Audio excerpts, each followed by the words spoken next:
They say life's a journey, and mine sure started on a bumpy road. My folks, Jane and Robert, were the kind that knew the grind all too well. They didn't have much in the way of fancy degrees or fat wallets, but they had hearts of gold and a dream for me bigger than the sky. Dream big, work hard, Zoya, Dad would say every morning as he tied his worn-out boots, ready for another day at the factory. Mom, with her gentle smile, would pack my lunch, her hands rough from years of juggling odd jobs. I was their golden ticket, their dream of a better life, and they poured every penny they could spare into a jar labeled her future. It wasn't just loose change, it was their sweat, their hope, and their love, all clinking together in that old glass jar. High school was where the rubber met the road. I hit the books hard, determined not to let my folks down. Evenings were a family affair, with Mom quizzing me on my homework and Dad sharing stories about the value of every hard-earned dollar. Then came the letter that changed everything. A thick, fancy envelope with the words admission confirmed printed on the front.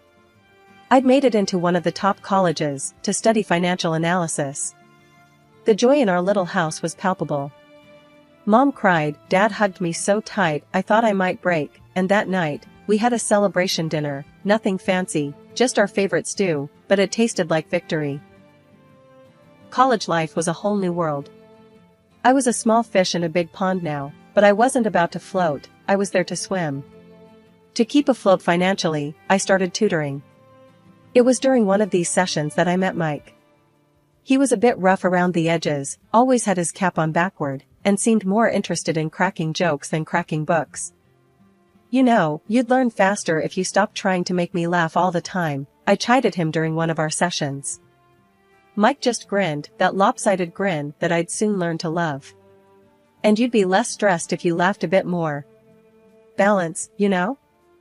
Our study sessions soon turned into long conversations, laughter, and eventually, something more. He was different from anyone I'd ever met. He had this way of looking at life, unfiltered, unpretentious, just real. But life's not just about the good times, is it? It's about the grind, the hustle, the unending push to keep moving forward. That's what my parents taught me, and that's what I was determined to do, Mike by my side or not. Life after college was like stepping onto a whole new playing field. I landed a gig at a top firm right off the bat. All those nights hitting the books paid off, and I was ready to roll up my sleeves and dive into the world of finance. It was all high rises, sharp suits, and numbers that made your head spin. And let me tell you, it felt good. Real good. Mike, on the other hand, he was treading water. Jobs for him were like buses, you miss one, and you're waiting ages for the next. When he finally landed something, it was clear his paycheck wasn't gonna stack up against mine. At first, it hung in the air like a bad smell. Mike would come home, his pride a little bruised, and I'd be there, trying to lighten the mood. Hey, it's not about who brings in what, I'd say, slinging an arm around him as we sat down to some takeout after a long day. We're a team, right? Yeah, a team, he'd mumble, but the crease in his brow told me he wasn't buying it. But as time ticked by, we settled into our rhythm. Our love wasn't about who paid for dinner or who had the fancier job title. It was about those quiet nights in, the laughter that filled our tiny apartment, and the dreams we whispered to each other in the dark. We tied the knot one summer's day. Nothing fancy, just a bunch of our closest friends and family, a local band, and a whole lot of love. It felt like the world was ours, and nothing could touch us. Can you believe it? Mrs. and Mr. Mike said, his arm slung around my shoulder as we watched the sun dip below the horizon, the party winding down around us. I leaned into him, feeling the warmth of the moment wrap around us. Believe it? I've been waiting for it, I teased, and we both laughed, the sound mingling with the soft clinking of glasses and the distant murmur of conversations. Life was good, even if it wasn't always easy. We had our share of bumps, like any couple. Bills piled up, and sometimes the end of the month had us digging deep into the couch cushions looking for spare change. But we made it work. Mike's job, well, it wasn't what he dreamt of, but it paid the bills, and he found joy in the little things. Like the way he'd come home, a grin spread across his face, holding some cheap trinket he found at a thrift store, claiming it was a treasure. Look at this, Zoya. He'd chuckle, holding up a lamp that looked like it had seen better days. It's got character. I'd roll my eyes, but inside, I loved that about him. He could find the silver lining in a storm cloud. Then there were nights when the weight of it all would press down on us. Nights when Mike would stare out the window, a cold cup of coffee in his hands, his thoughts a million miles away. You ever think about where we're headed? He'd ask, his voice barely above a whisper. I'd sit beside him, our shoulders touching, sharing the burden. All the time. But I know wherever it is, we're headed there together. And he'd nod, the ghost of a smile crossing his lips, and that was enough. It had to be. We were just two kids from the block, trying to make a life together. We had love, we had dreams, and we had each other. And back then, that felt like enough. Stability's a funny thing, you know? One minute you're on top of the world, and the next, it's like the rug's been pulled out from under you. That's what happened to us. My fancy job, the one I thought was rock solid, crumbled like a house of cards. The day it all went down, I remember walking into the office like any other Monday. But the air was different, tense, like a storm was about to hit. And boy, did it hit. The boss called us into the conference room, his face ashen, words stumbling over each other. Bankruptcy, he said. That one word echoed in my ears, a death knell to all our dreams. I came home that night, my mind a whirlwind of panic and disbelief. Mike was there, sprawled on the couch, a game flickering on the TV. He looked up, saw my face, and immediately knew. What's wrong, babe? His voice was calm, but his eyes were searching, worried. I just stood there, the words stuck in my throat. Job's gone. The company's bankrupt. For a moment, there was just silence, the kind that screams louder than any shout. Then Mike was on his feet, his hands on my shoulders. Hey, Zoya, look at me. We'll figure this out, okay? You're the smartest person I know. If anyone can bounce back, it's you. But the days turned into weeks, and the weeks into months. Rejection after rejection piled up, each one a reminder of the failure that seemed to cling to my name. The industry was cruel, unforgiving. We respect your credentials, but cut deeper each time.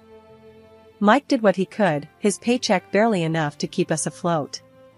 But I saw the strain in his eyes, the way his smile didn't quite reach them anymore. One evening, I found him at the kitchen table, bills spread out like a bad hand of cards. He didn't hear me come in, just kept muttering to himself, numbers and curses tangled up.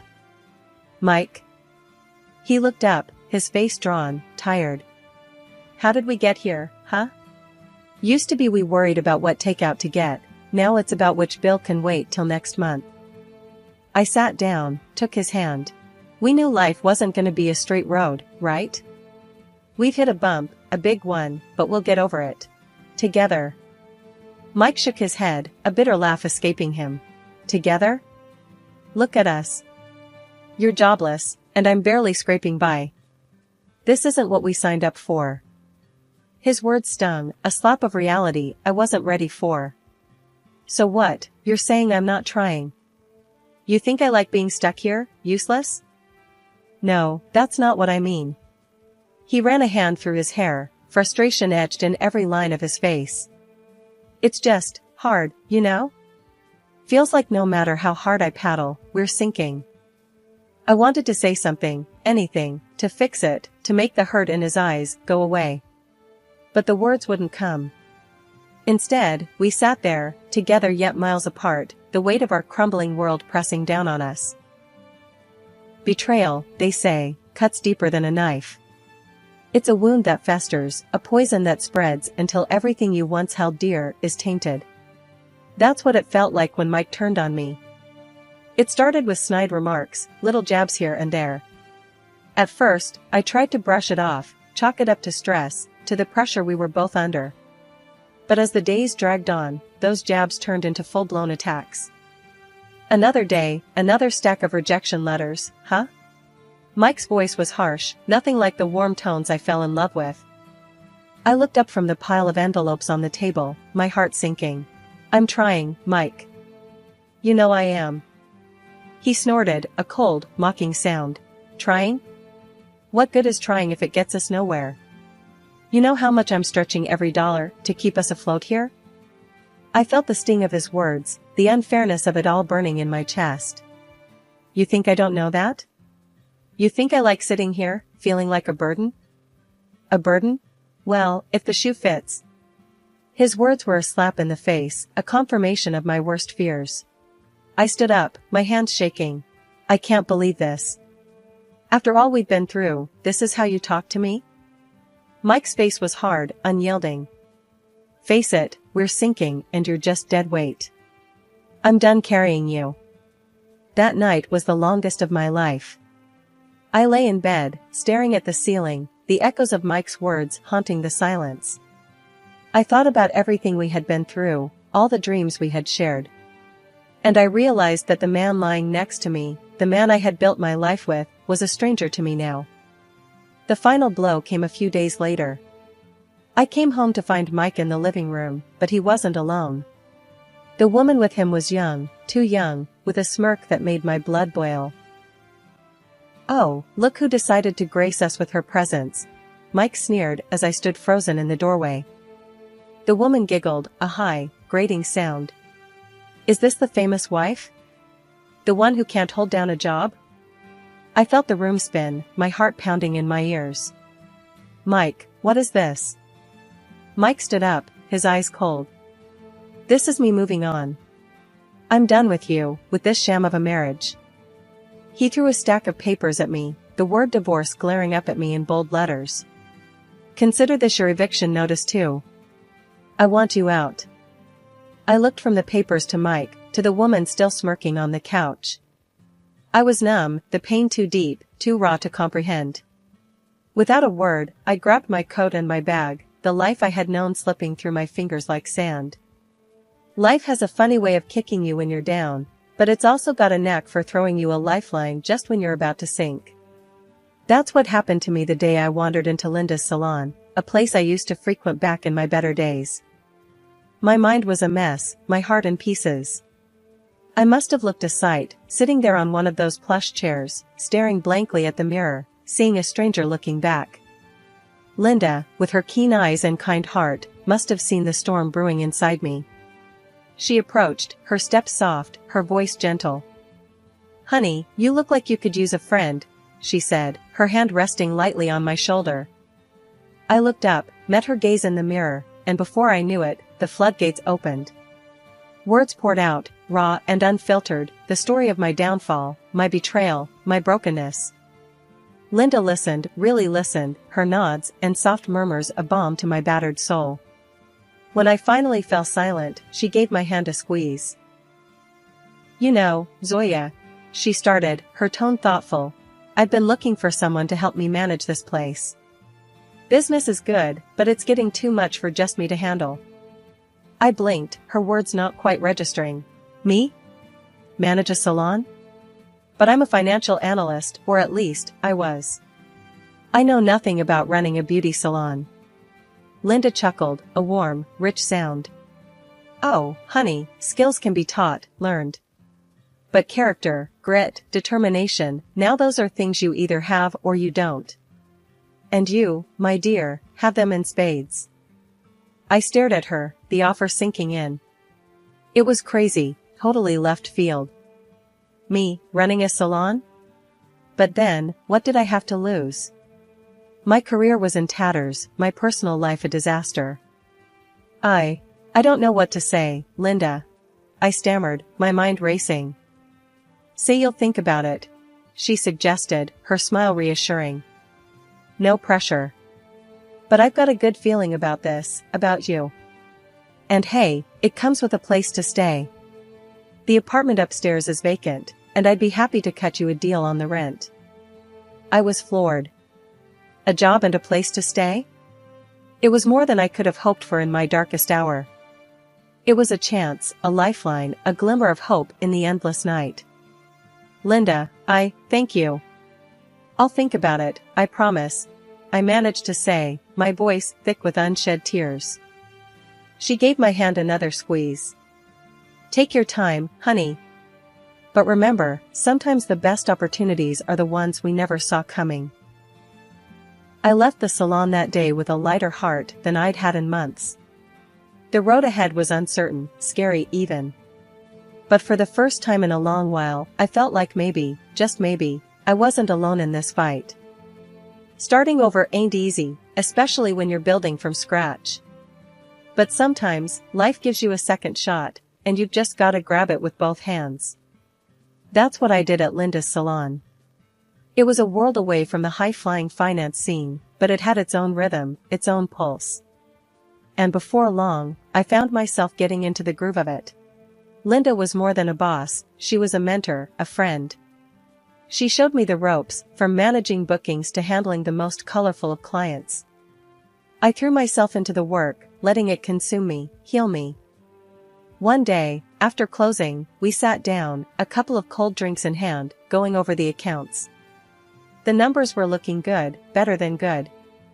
"You've got a real knack for this, you know," Linda said, her eyes sparkling with pride. I shrugged, a small smile playing on my lips. "Guess I've always been good with numbers. And people." She nodded, taking a sip of her drink. "It's more than that.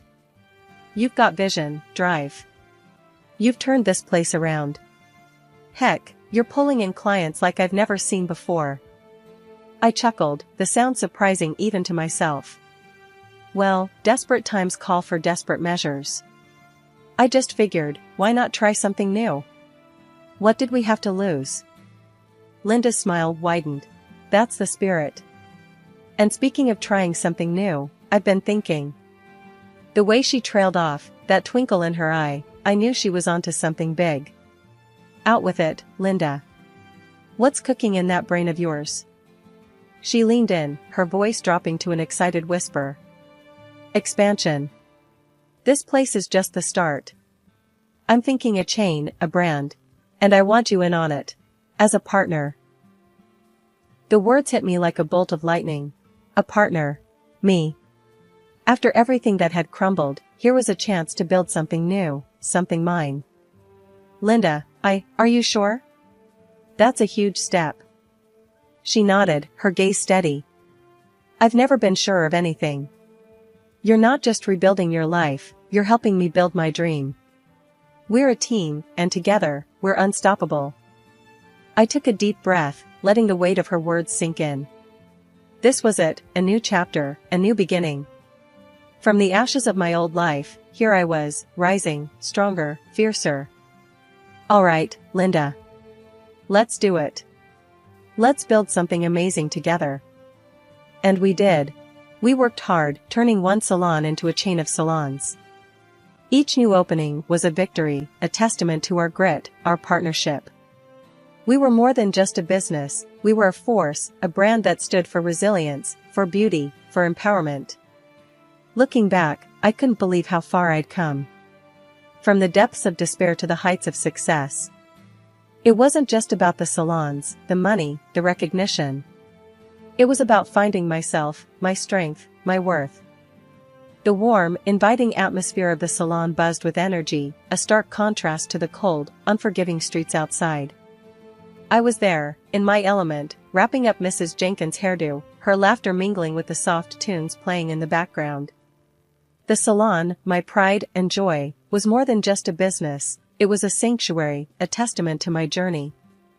Mrs. Jenkins, with her sharp wit and warm heart, was in the middle of one of her famous anecdotes when the door burst open, sending a draft through the room. The chatter dipped into silence as Mike, my past mistake, walked in, swagger in his step, that same arrogant girl from years ago, clinging to his arm. His laughter, loud and mocking, sliced through the calm. "What's this? Zoya?" The high-flying financial whiz turned scissor-happy hairdresser? The girl with him, all smug smiles and judgmental glances, chimed in, her voice dripping with disdain. "Really hit rock bottom, haven't you? From boardroom to this, quaint little salon." The air felt heavy, charged with unspoken words and suppressed emotions. I felt Mrs. Jenkins' grip tighten around my hand, her presence a silent pillar of strength. Without missing a beat, Mrs. Jenkins rose from her chair, her stature small, but her presence enormous. "You listen here, you ignorant fool. This woman, this hair snipper as you call her, she owns this place. Not just this one, but a whole chain of them. She's been in the papers, recognized as one of the most successful entrepreneurs around." Mike's smirk wavered, his companion's laughter faltering into an awkward silence. Mrs. Jenkins leaned in, her voice a fierce whisper that filled the room. "And you, I've seen you, parading around town, always a drink in hand, always on the brink of another shambles. It's you who's the embarrassment, not her. You're the one tossed from job to job like a rag doll." The salon was still, the air thick with tension. Mike, once towering with arrogance, now seemed smaller, his bravado fading under the weight of truth. He tried to interject, a weak, "Now, listen here," barely leaving his lips, before I cut him off. "Mike, your time here is done. You chose to walk out of my life, and that's where you'll stay. Out. You're not welcome here, not in my business, not in my life." His eyes met mine, a flurry of emotions passing through them, anger, shame, maybe a hint of regret. But it was too late. I had moved on, built a new life from the ashes of his betrayal. The girl with him, her confidence now a crumbled facade, tugged at his arm. "Let's go, Mike. This is pointless." They turned to leave, their exit as dramatic as their entrance, the door closing with a soft click behind them. The salon erupted into applause, a chorus of support and solidarity, Mrs. Jenkins leading the charge. She turned to me, her eyes softening. "You, my dear, are the epitome of grace and strength. Don't you ever forget that." The room slowly returned to its rhythm, the incident fading into just another story to tell. I looked around, my heart swelling with pride.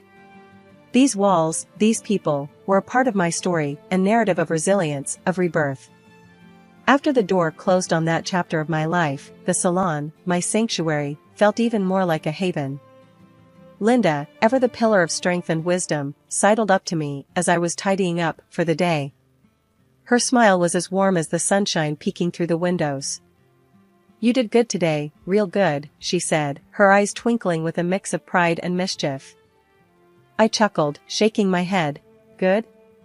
I feel like I just went 10 rounds in the ring." "Ah, but you came out on top. That's what counts," she insisted, giving me a gentle nudge. "And speaking of coming out on top, I've been thinking." That tone, that look in her eye, I knew it well. It meant Linda had another one of her grand ideas, the kind that had turned this salon from a dream into an empire. I leaned on the counter, my curiosity piqued. "Out with it then. What's brewing in that brilliant mind of yours?" She leaned in, her voice low and conspiratorial. "Expansion is great, we've nailed that. But what about branching out even more? I'm talking product lines, training academies, maybe even a reality show. Sky's the limit." The idea was bold, daunting, and utterly thrilling. The thought of turning our brand into something even bigger, touching more lives, igniting more dreams, it set my heart racing. "Linda, that's huge," I stammered, the magnitude of her vision dawning on me. "You really think we can pull it off?" She scoffed, playfully swatting my arm. "Think? Zoya, I know we can. Haven't we proved that already? We're a dynamite team. With your brains and my charm, we're unstoppable." Her confidence was infectious. I felt it, that familiar flare of excitement, the spark that had ignited my journey from the ashes of my past life. "All right, Linda. Let's do it. Let's shake things up and see where we land." Her grin was all the answer I needed. We were in this together, ready to take on the world, one dream at a time. As the salon emptied and the lights dimmed, I took a moment to reflect. Life had thrown curveballs, heartache, and challenges my way. But it had also brought me friendships, triumphs, and a future bright with possibilities. I locked the door, the click echoing in the quiet street. The night was still, the stars overhead a silent chorus of witnesses to my resolve. Tomorrow was a new day, a new chapter. And I was ready for it, ready for the challenges, the adventures, the highs and lows. Ready to build, to dream, to soar.